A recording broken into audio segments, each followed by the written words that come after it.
Hello, good morning all of you. Welcome to Guide to Success. My name is Mohini Chaudhary और आज का जो topic होने वाला है अगेन इंडियन इकोनॉमिक डेवलपमेंट, क्योंकि इस चैप्टर एक तो फर्स्ट ये चैप्टर बहुत ज़्यादा इम्पोर्टेंट है, ठीक है। सेकेंडली इसका जो first half of the chapter है वो मैं पहले ही एक्सप्लेन कर चुकी हूँ, ठीक है। और जो बाकी जो इम्पोर्टेंट चीज थी ये उस इंट्रोडक्शन में से रह गई थी। देखिए, इंट्रो समझना इसलिए इम्पोर्टेंट है क्योंकि इंट्रो नहीं समझेंगे ना, अगर हम बैकग्राउंड नहीं समझते इन तीनों पॉलिसीज का कि ये जो तीनों नई पॉलिसीज हैं ये आई क्यों है, तो फिर हम इसके बारे में आगे जो है हमें समझना मुश्किल हो जाता है, ठीक है। तो इंडियन इकोनॉमी हम पढ़ रहे हैं, Indian economic development class 11th economy.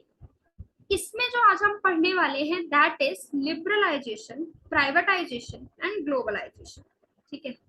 ये आज हम पढ़ने वाले हैं। It's me, my name is Mohini Chaudhary, ठीक है। ये हमें पढ़ना है कि लिबरलाइजेशन क्या है, प्राइवेटाइजेशन क्या है और ग्लोबलाइजेशन क्या है। ये मैं आपको पहले ही बता चुकी हूँ कि इंडिया 1991 में किस चीज से सफर कर रहा था, एक इकोनॉमिक क्राइसिस से। और उस इकोनॉमिक क्राइसिस की वजह से इंडिया ने क्या किया, उसका जो इंडिया का जो इकोनॉमिक स्ट्रक्चर है, जिस तरीके से इंडिया की इकोनॉमी काम करती है, उस स्ट्रक्चर में चेंज लाने की कोशिश की, उस स्ट्रक्चर में चेंज लेके आए। और उस चेंज जब आया तो उसमें 3 मेजर पॉलिसीज आई, जिसको हम लिबरलाइजेशन, प्राइवेटाइजेशन और ग्लोबलाइजेशन कहते हैं, ठीक है। एक तरीके से लिबरलाइजेशन, प्राइवेटाइजेशन ये एक कंपोनेंट है, ये एक मेजर एलिमेंट है जिसकी वजह से आज जो हमारी इंडियन इकोनॉमी है वो इस स्टेज पर पहुंच पाई है। अगर सही टाइम पर हम ये तीनों मेजर्स नहीं अपनाते तो शायद हमारी इकोनॉमी में हमें और ज्यादा क्राइसिस और एक स्टेगनेंट जो पहले भी हम ये देख चुके हैं कि हमारी इकोनॉमी काफी स्टेगनेंट हो रही है। और 1991 का क्राइसिस है, और भी हमें कई क्राइसिस देखने पड़ते अगर हम ये जो एक्टिविटीज है, सॉरी ये जो तीनों पॉलिसीज हैं इन्हें हम नहीं लेके आते। देखिए, ये मैंने आपको इससे पहले वाली वीडियो में इंट्रो चैप्टर को इंट्रोडक्शन दिया है, बहुत अच्छे से आप देख सकते हैं। फिर मैंने उस चीज का बैकग्राउंड समझाने की कोशिश किया कि भाई आखिर जरूरत क्या पड़ी हमें ये लाने की कि भाई ये नहीं हम पॉलिसीज लाएंगे और चेंज करेंगे, ठीक है। तो वो क्या भाई, आज इसमें मैं आपको ना तीनों ही चीजों को इंडिया पर्सपेक्टिव से मैं आपको शॉर्ट में समझाने की कोशिश करूंगी, क्योंकि देखिए बुक आपके पास है ना। एक एक वर्ड लाइन टू लाइन आप खुद भी पढ़ सकते हैं, और इफ यू वांट कि मैं लाइन टू लाइन पढ़ाऊं, I don't have any issue, उनके लिए मैं एक सेपरेट वीडियोस बना दूंगी इफ यू वांट कि एक एक लाइन को आप समझाएं। बाकी इंग्लिश बहुत सिंपल है, आप इजीली समझ सकते हैं, ठीक है। तो काफी बता दिया मैंने आपको। Let's start the video. हम लिबरलाइजेशन की बात करेंगे। देखिए, सबसे इंपॉर्टेंट है कि आपके जो कॉन्सेप्ट है ना वो क्लियर होने चाहिए। फॉरगेट द बुक, है ना, बुक को पहले छोड़े, पहले खुद के कॉन्सेप्ट को डेवलप करो, एक होलिस्टिक अप्रोच से देखो चीज को। बात हो रही है लिबरलाइजेशन और इकोनॉमी के कंटेस्ट में बात हो रही है ना। अब क्या है, as the word suggest, liberalisation मतलब किसी चीज को लिबरल करना, है ना, किसी चीज को खोलना, किसी चीज को लिबर्टी दे देना, वो लिबरलाइजेशन हो गया। पढ़ते हैं इसमें क्या है। As I point out in the beginning, the rule and laws which are aimed to be regulating the economic activity become the major hindrance in the growth and development. Liberalization was introduction to put the end of these restrictions and open various sector of economy through few liberal measures introduced in 1980s in the area of industrial license, export import policy, technological upgradations, fiscal policy and so on, ठीक है। अब ये क्या बोला इसमें कि ये जो लिबरलाइजेशन थॉट है, जो ये वर्ड है, ठीक है, इसका क्या मतलब है। देखिए, लिबरलाइजेशन का क्या मतलब होता है। लिबरल मतलब मैंने आपको बताया किसी चीज को ओपन अप कर देना, किसी चीज को खोल देना। इन्होंने बताया बुक में कि भाई शुरुआती दिनों में क्या था, इंडियन इकोनॉमी की बिगिनिंग में ये हुआ कि हमारे जो भी लीडर्स हैं या हमारे जो भी इकोनॉमिक प्लानर्स हैं, उन्होंने बहुत सारे रूल, लॉ और रेगुलेशन बनाए जो कि इकोनॉमिक एक्टिविटी में एक हिंड्रेंस की तरह काम किया उन्होंने। और उस रूल रेगुलेशन लॉ इतने सारे जो लीगल इम्पोजिशन उस पर डाल दी गई, उसकी वजह से इकोनॉमिक जो ग्रोथ है वो नहीं हो पाई। देखिए, अगर इकोनॉमिक ग्रो करनी है तो उसके लिए हमें एक लिबरल थॉट प्रोसेस अपनाना पड़ेगा। लिबरल थॉट प्रोसेस के अंदर हम किन चीजों की बात करने वाले हैं?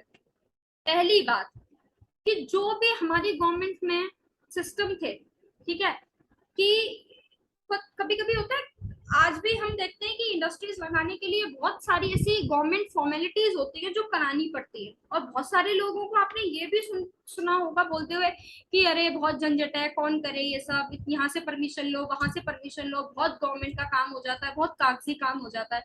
लोग इन चीजों में नहीं पड़ते आज के टाइम पे भी, ठीक है। अब हम बात कर रहे हैं पहले के टाइम पे, तो पहले के टाइम पे भी ये जो ऊपर वाली लाइन है वो हमें यही बता रही है कि इतने सारे rule laws regulation legal formalities थी कि जिनकी वजह से लोग इन चीजों से कतराते थे। गवर्नमेंट इतनी इजीली प्राइवेट इंडिविजुअल को फैक्ट्री इंडस्ट्री कुछ सेटअप करने देती नहीं थी, ठीक है।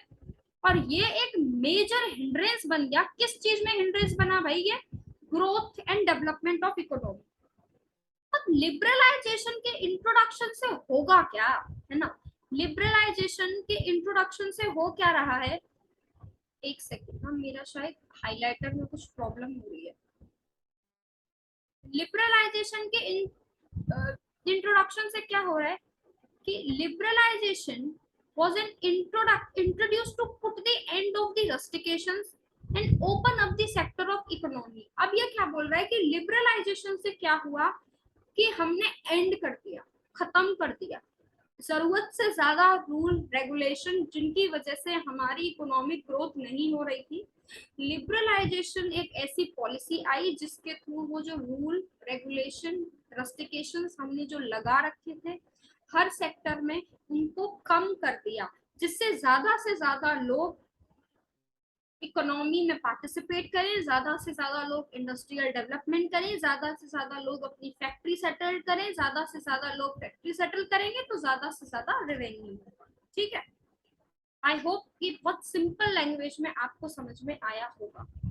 एक चीज और लिखिए कि भैया 1980s के टाइम पर liberalisation was introduce in 1980s, ठीक है। जैसे introduction industrial licensing, export import policy, है ना, टेक्नोलॉजी अपग्रेडेशन, सब चीजें इंपॉर्टेंट है ना। लाइसेंस को लेकर अगर एक इंसान बहुत ज्यादा परेशान हो रहा है, उसे नहीं मिल रहा है, तो वो क्या बोलेगा? हार के नहीं करेगा, बोलेगा अरे कौन करे, कुछ और काम मिलता है, ठीक है। तो इन सब चीजों में लिबरल होना बहुत जरूरी है अगर आपको इकोनॉमी को जो है वो बूस्टअप करना है, ठीक है।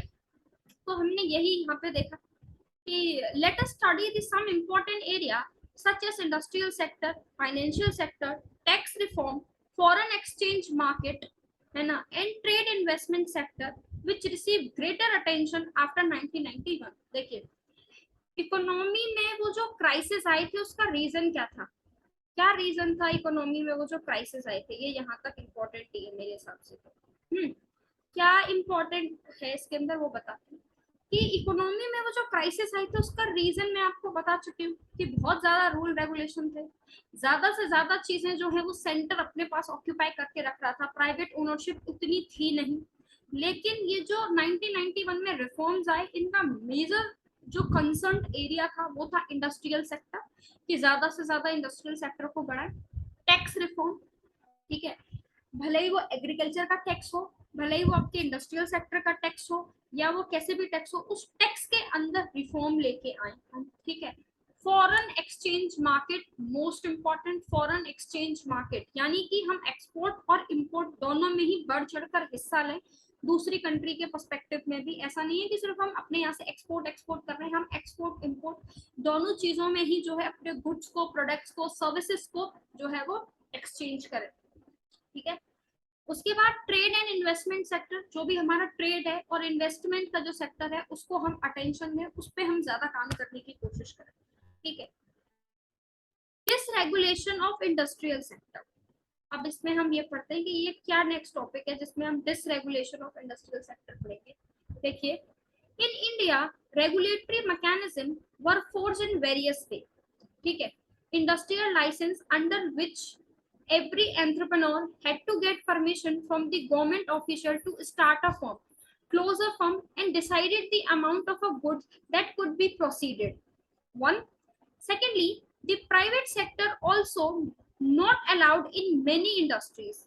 ठीक है, some good could be produced only in small scale industries and control on fixed prices of distribution of selected inputs. इसने बोला डिसरेगुलेशन ऑफ इंडस्ट्रियल सेक्टर कि क्या होता था पहले और किस चीज का डिसरेगुलेशन हुआ इंडस्ट्रियल सेक्टर के अंदर। देखिए इंडिया में क्या था कि इंडस्ट्रियल लाइसेंस चाहिए, है ना। अगर आपको किसी भी फर्म, कोई भी एंटरप्रेन्योर अगर कोई फर्म खोलता है, कोई इंडस्ट्री खोलता है, तो उसके लिए क्लोजिंग के लिए लाइसेंस का चेक होता था, ओपनिंग के लिए लाइसेंस जो है वो चेक हो रहा है। ठीक है, तो लाइसेंस जो है एक बहुत सरदर्दी हो रही थी लोगों के लिए, वो एक रीजन है ना।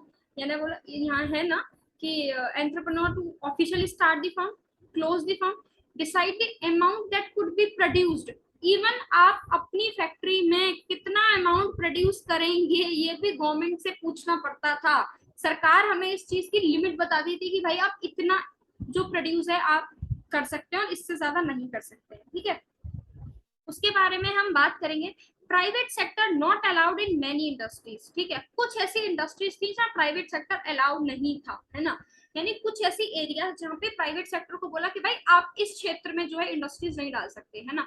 कल को जैसे जो भी आयरन स्टील का काम है वो गवर्नमेंट ने अपने अंदर ले लिया कि आयरन और स्टील का जो भी काम होगा वो गवर्नमेंट अपने अंडर कंट्रोल लेगी, but after the liberalisation process government ने क्या बोला, नहीं भाई ऐसा कुछ भी नहीं है, कुछ ऐसा स्पेशल नहीं है जिसको गवर्नमेंट अपने कंट्रोल में लेगी। कुछ बहुत ही स्पेसिफिक इंडस्ट्रीज थी गवर्नमेंट की, जो काफी बड़े इंटरप्राइजेस थे जो गवर्नमेंट के पास है, आज भी है खैर, और वो जरूरी भी है ना। बट इस तरीके से किसी के अमाउंट को फिक्स करना, लाइसेंस से बहुत ज्यादा माथापच्ची होनी, या फिर प्राइवेट सेक्टर को ये बता देना कि भाई आप इस पर्टिकुलर सेक्टर पे ही जो है काम कर सकते हैं, इन पे नहीं कर सकते। Some good could be produced only in some small scale industry. आपको पता होगा large scale industries, small scale industries आपने छोटे क्लासेस में पढ़ी हुई। गवर्नमेंट का कहना था कि कुछ ऐसी इंडस्ट्रीज हैं, कुछ ऐसे प्रोडक्ट हैं जो सिर्फ स्मॉल स्केल इंडस्ट्रीज में ही बनने वाले हैं, लार्ज स्केल इंडस्ट्रीज उसके लिए नहीं सेटअप की जा सकती। ऊपर से जो भी रॉ मटेरियल से फिनिश्ड गुड जो प्रोड्यूस होगा किसी भी इंडस्ट्री में, उसका भी जो रेट था, उसके भी जो दाम थे, वो कौन फिक्स करती थी, गवर्नमेंट फिक्स करती थी। ठीक है, अब क्या है, डिसरेगुलेशन ऑफ इंडस्ट्रियल सेक्टर। ये चीजें पहले होती थी after liberalisation. The reform policy introduced in 1991 and removed many of these restrictions. यही हमने पढ़ा ना कि भाई 1991 के बाद जो रिफॉर्म पॉलिसीज आई, आधी से ज्यादा ऐसे रेस्ट्रिक्शन हटा दिए कि भैया लिबरलाइजेशन कर दो वरना इकोनॉमी की बिल्कुल बेड़ा गर्क हो जाएगा और कुछ भी नहीं हो पाएगा। ठीक है, और बहुत जरूरी भी था। Industrial licence was abolished for almost all but product categories. ठीक है, इंडस्ट्रियल लाइसेंस जो लेने के लिए इतनी माथापच्ची थी वो हटा दिया, लेकिन फिर भी कुछ कैटेगरीज के लिए रखा गया और होना भी चाहिए कुछ कैटेगरीज के लिए, दैट इज अल्कोहल, सिगरेट्स। कोई बहुत ही केमिकल कहीं बन रहा है, कोई हैजार्डियस केमिकल है जहाँ पे बन रहा है।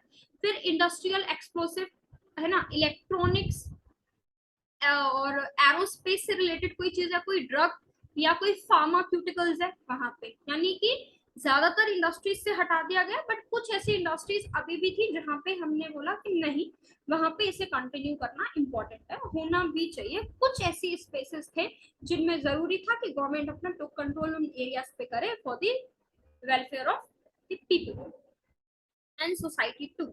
The social industry, the only industry which are now reserved for the public sector apart from the atomic energy generation and some core activities of railway transport. मैंने बोला ना कि अब ऐसी ज्यादातर इंडस्ट्रीज थी नहीं कि जहां गवर्नमेंट बोले कि नहीं इस पर तो हमारी मोनोपोली है, प्राइवेट इंडिविजुअल इस सेक्टर में काम नहीं कर सकता।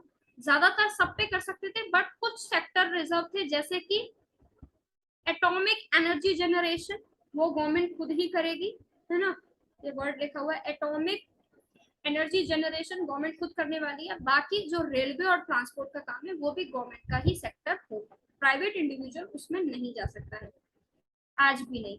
Many goods produced by small scale industry have now been डिसरिजर्व्ड।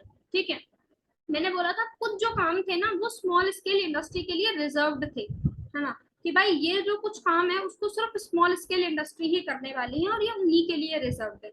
लेकिन अब ऐसा नहीं था, काफी सारे ऐसे काम हो गए थे स्मॉल स्केल इंडस्ट्री के जिनको बोला कि भैया ये डिसरिजर्व्ड है, ऐसा नहीं है कि वही बना सकते हैं। अब लार्ज स्केल इंडस्ट्रीज वाले भी जो लोग हैं या फिर आपकी कॉटेज इंडस्ट्री के जो लोग हैं वो भी उस काम को कर सकते हैं। In most of the industries the market has been allowed to determine the prices. और इम्पोर्टेंट, मोस्ट इम्पोर्टेंट, कि जो प्रोडक्ट हम अपनी कंपनी में बनाने वाले हैं उसका प्राइस गवर्नमेंट फिक्स नहीं करेगी, उसका प्राइस हम खुद फिक्स करेंगे। ये भी एक चेंजेस है। तो आप देख सकते हैं कि लिबरलाइजेशन का जो मेजर थिंग हमने इसमें पढ़ने की कोशिश की वो ये है कि विद इन द कंट्री जो भी रेस्ट्रिक्शंस लोगों के ऊपर लगा रखे हैं उसको हटा देना। सिमिलरली जब हम ग्लोबलाइजेशन पढ़ते हैं तो उसके अंदर हम क्या पढ़ते हैं कि ये जो रेस्ट्रिक्शंस हमने विद इन द कंट्री लगा रखे थे ये भी हमने लिबरलाइजेशन के अंदर हटाए। When we talk about the globalisation तो सिमिलर प्रोसेस हम किसके लिए लेते हैं, थ्रू आउट द कंट्री, कि मतलब भाई हम जो आउट ऑफ द वर्ल्ड जो हमारा ट्रेड होने वाला है, जो एक्सचेंज ऑफ गुड होगा, सर्विसेज होगा, वही तो ग्लोबलाइजेशन है कि हम अपना जो एक्सचेंज है वो दुनिया की जितने भी देश हैं उनके साथ भी करते हैं। तो वहां पे भी जो हमारी नैरो थिंकिंग थी कि नहीं करेंगे और एक लिमिटेड ट्रेड रखेंगे वो हमने हटाया, वहां पे हम ग्लोबलाइजेशन लेके आए। ठीक है कि नहीं जी सबके साथ ट्रेड करना है, इंपोर्ट भी करना है, एक्सपोर्ट भी करना है ना। कुछ चीजें जिन्हें हम एक्सपोर्ट नहीं करते तो उसका कुछ सब्सिट्यूट बनाना है अपनी कंट्री में। इस तरीके से जो है एक वर्ल्ड ओपन मार्केट खोल दिया कंट्री ने कि भाई जितनी भी एमएनसीज हैं वो हमारे देश में आ सकती है। अभी कोई जापान की कंपनी अपने देश में बोले कि नहीं हम यहाँ पे अपना एक प्लांट स्टार्ट करना चाहते हैं तो बिल्कुल कर सकते हैं, बिकॉज हम उस पॉलिसी को अपना चुके हैं, उस चीज पे हम बिलीव रखते हैं, हम बिलीव रखते हैं ग्लोबलाइजेशन पे, उस पे लिबरलाइजेशन पे। ठीक है। और जब हम प्राइवेटाइजेशन की बात करेंगे तो प्राइवेटाइजेशन पे यही आएगा कि जो इंडिविजुअल लोग थे, जो प्राइवेट सेक्टर को हमने कम कर रखा था ना कि प्राइवेट सेक्टर एक लिमिट तक ही पार्टिसिपेट करने वाला है हमारी इकोनॉमी में, वैसा नहीं होगा। अब प्राइवेट सेक्टर को भी बढ़ चढ़कर हिस्सा देने की बात की जाएगी कि प्राइवेट सेक्टर भी बढ़ चढ़कर जो है हिस्सा ले सकता है। ज्यादा से ज्यादा जो प्राइवेट ओनर्स होंगे वो अपनी इंडस्ट्री डालेंगे, ज्यादा से ज्यादा जो लोग ऐसे इंडस्ट्रियल काम में इन्वॉल्व है उनको बोला जाएगा। इवन गवर्नमेंट हेल्प करेगी डिफरेंट डिफरेंट चीजों में। ठीक है, कभी कभी सब्सिडीज प्रोवाइड की जाएंगी कि ज्यादा से ज्यादा इंडस्ट्री लगे क्योंकि वो डेफिनेटली हमारी कंट्री की इकोनॉमी को ही बूस्टअप करने वाली है। और ग्लोबलाइजेशन में सेम एफर्ट किया हमने जो हमने लिबरलाइजेशन में करने की कोशिश की है। ठीक है, तो इस तरीके से हमने ये तीनों जो चीजें हैं वो हमने यहाँ लिबरलाइजेशन में आपको पढ़ा रही हूँ डिटेलिंग में, और ग्लोबलाइजेशन और प्राइवेटाइजेशन की तरफ भी हम चलेंगे क्योंकि ये बहुत ही ज्यादा इम्पोर्टेंट टॉपिक है ना। इट्स वेरी मच इम्पोर्टेंट, ऐसा नहीं है कि हम इसे स्किप कर सकते हैं, स्कोप ही नहीं है इसे स्किप करने का। ठीक है, उसके बाद हम फाइनेंशियल सेक्टर रिफॉर्म, जिस तरीके से हमने यहाँ पे पढ़ा कि कौन कौन सी वो चीजें हैं जो गवर्नमेंट ने हटाई, कौन कौन से डिसरेगुलेशन हटाए। अब जो फाइनेंस का सेक्टर था है ना, B it your bank, B it your RBI, be your stock market, उसमें गवर्नमेंट क्या चेंज लाई है वो पढ़ना है। उसके बाद हमारी जो इंडस्ट्रियल सेक्टर होगा, आई थिंक मेरे हिसाब से दैट, हाँ, टैक्स रिफॉर्म, टैक्स के कंटेक्स्ट में क्या रिफॉर्म आए हैं वो हमें पढ़ना है, और ट्रेड के कंटेक्स्ट में क्या चेंजेस गवर्नमेंट लेके आई है वो हमें पढ़ना है। Then we have privatisation and then we have globalisation. ठीक है, आई होप आपको थोड़ा सा इसमें लिबरलाइजेशन समझ में आया होगा, है ना। और हाँ, और बाकी ये जो पूरा चैप्टर है इसको लाइन बाय लाइन हम कंप्लीट करेंगे।